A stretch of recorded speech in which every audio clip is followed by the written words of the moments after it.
more useful, that there are different codes for different categorizations, but not too many, because if it's too many, then it's hard to follow. To follow, yeah. So you think this type of display, this Yes. type of arrangement would be quite effective to teach you, for example, content?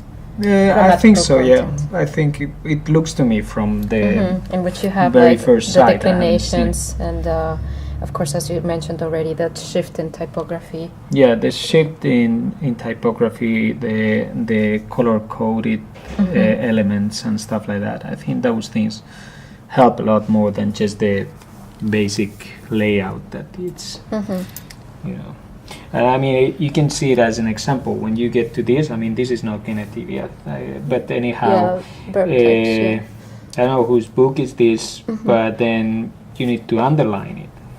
So whoever used it needed to underline, to mark whatever, to make it more obvious. Yes. While you have it there already in the layout included in it. So. Do you think it would be? Would it make a difference to actually have to make physically the mark, or to have it in order to remember something? Well, I think that changes depending on what exactly. I mean, of course, people need to do sometimes their own marks to kind of process or channel the knowledge for themselves. So I mean I think that's probably whoever has used these books, like few of them, probably could have a better answer for that. But I think that this is to me it seems quite clear, that you have it in there.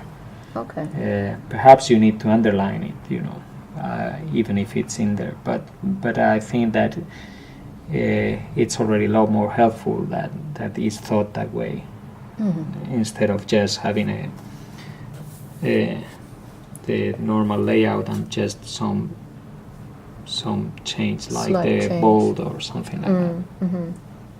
Can you give me 3 words that would represent or describe effectiveness in this case? 3 adjectives, maybe.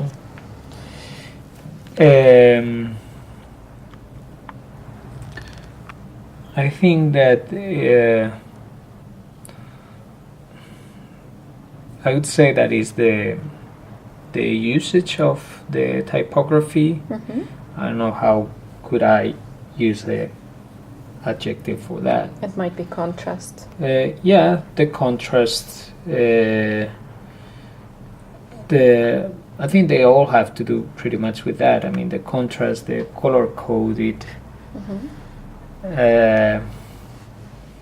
and the hierarchy, how it's like, like when you like this being bold and in a bigger font and stuff like that. So I would say it's basically how the hierarchy is. How do you say that in English? How is hierarchized or hierarchized? Hierarchically ordered. Yeah, maybe something like that. Yeah. And it could be also that it has different graphic symbols that kind Yeah. of compartmentalize information. Yeah. And, Okay, good enough. Do you think any of these books could actually, effectively help you speak Finnish? For example, if I draw your attention to this that has a special color code for the parts that you're supposed to speak, like the ones that are directed to speech, and these are the ones that are directed to the learning of the language.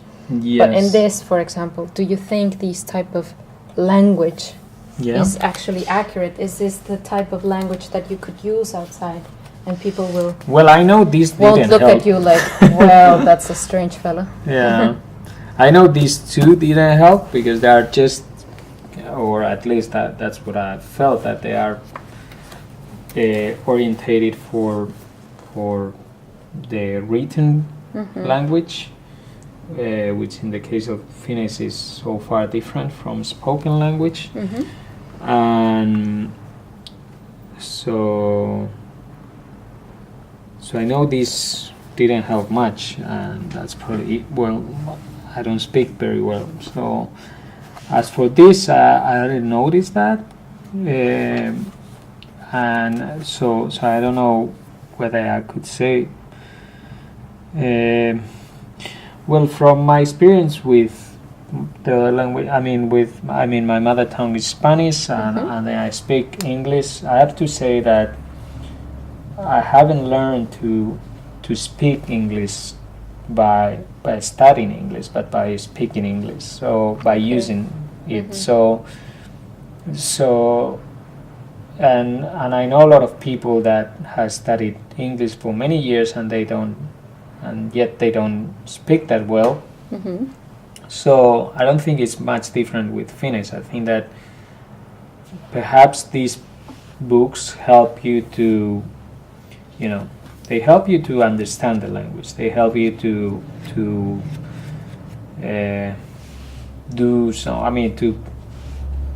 make a normal living in Finland. Like you can go buy it in the store, or you can follow the news or stuff like that, or you can read a newspaper, or you can read an email or things like that. But I think that in order to speak the language, you need to use it. I think that's the.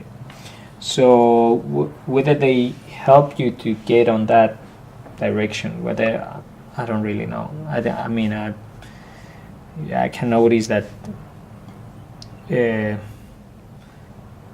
that this is slightly different from written Finnish, but still there are so many codes or there are so many slangs in the usage of language that cannot be taken here.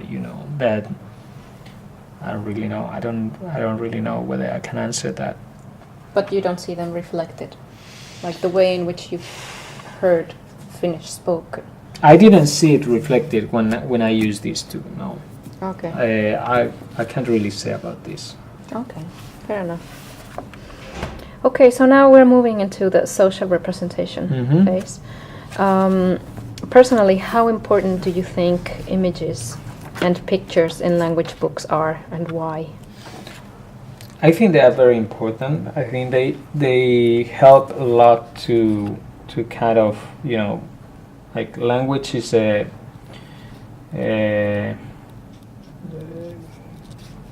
language is perhaps the major symbolic vehicle for knowledge, and for communication. But the truth is that it gets a lot, it's processed a lot easier when you connect it to images as another symbolic form of representation, and I think that there's an important element, and is that, well, we live in a society which is very much conditioned by the audiovisual language. So I think it is important to take in consideration the effect that visuals or graphics can have in how we process knowledge and how we communicate and so on. So I think it is very important, and I don't think this book, for instance, is taking much advantage of it. This one is definitely taking very poor advantage of it, I think. I mean, like pages like this are like for someone who's new to it. I mean, it's like you don't want to get into this world, when you just watch it and just want to run away. So I think that, especially for language, that is not only, it's a language that is very hard to learn, but it's also a language that is not very, that people that are not from here are not very common to hear, because English can be more or less difficult, but you're so used to it that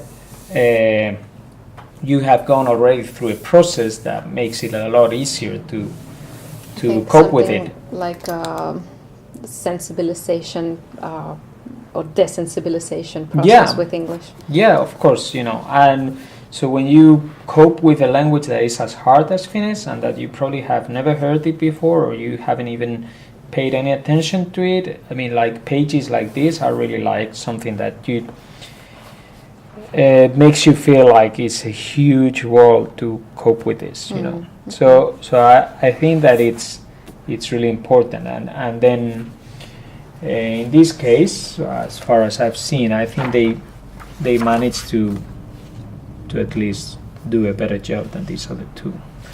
I don't know about this. Well, it's. I think they could perhaps use a lot more. But then on the other hand, this is a book for people that are already that they've gone already through this. So I suppose it has to be judged from a different perspective, since it's for a target group that is already very